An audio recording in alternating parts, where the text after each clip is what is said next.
भारत का पुरातन आध्यात्मिक ज्ञान, जिसको हमारे ऋषियों ने, मनीषियों ने, तपस्वियों ने, सिद्ध संतों ने योग के रूप में परिभाषित किया, आज उसी पुरातन सनातन परंपरा को वैश्विक स्तर पर मनाने का अनुष्ठान 21 जून को योग दिवस के रूप में पूरे विश्व में मनाया जा रहा है। यह हम सब के लिए बड़े ही गौरव का विषय है। योग हमारे जीवन का अनिवार्य अंग है।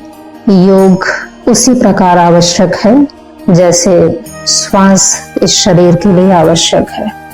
योग का अर्थ है जुड़ना, दो चीजों के बीच में दूरी को शून्य करना, या शरीर और मन के बीच पूर्ण एकता लाने का विज्ञान है।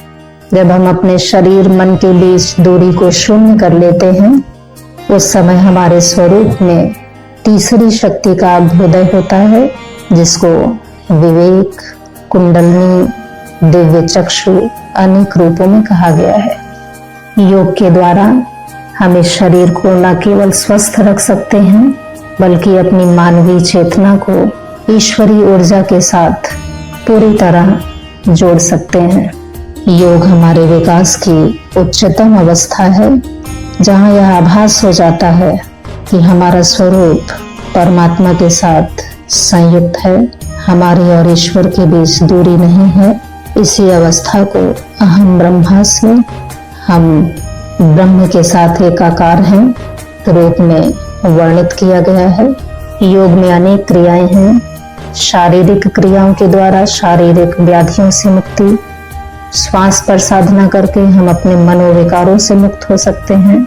शरीर में बहने वाले प्राण प्रवाह से संयुक्त होकर के हम इस शरीर में विद्यमान ब्रह्म चेतना से संयोग स्थापित कर सकते हैं। योग केवल एक जिम्नास्टिक या व्यायाम नहीं है, योग आत्मानुभूति की अवस्था है। हमारे और ईश्वर के बीच दूरी शून्य है, इस सत्य का अनुभव करने का विज्ञान है।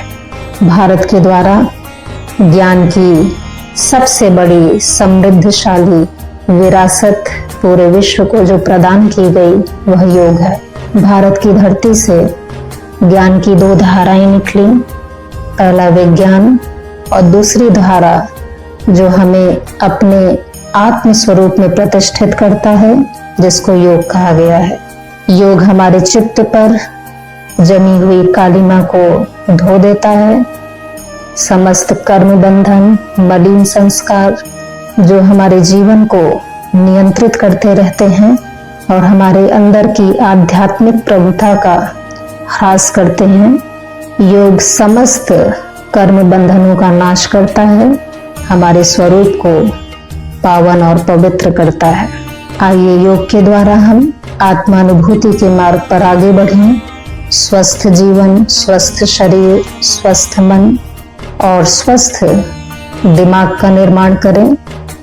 अगर हमारी शारीरिक मानसिक स्थिति स्वस्थ और ईश्वरीय दिव्य चेतना से युक्त होगी, तो अपने आप हमारे कर्म ईश्वरीय होंगे और हमारे द्वारा पूरे विश्व की सेवा होगी। भारत की करोड़ों करोड़ों जनता का हम आह्वान करते हैं, योग महोत्सव में हम बढ़ चढ़ करके भाग लें और इसको जीवन का अनिवार्य अंग बनाएं।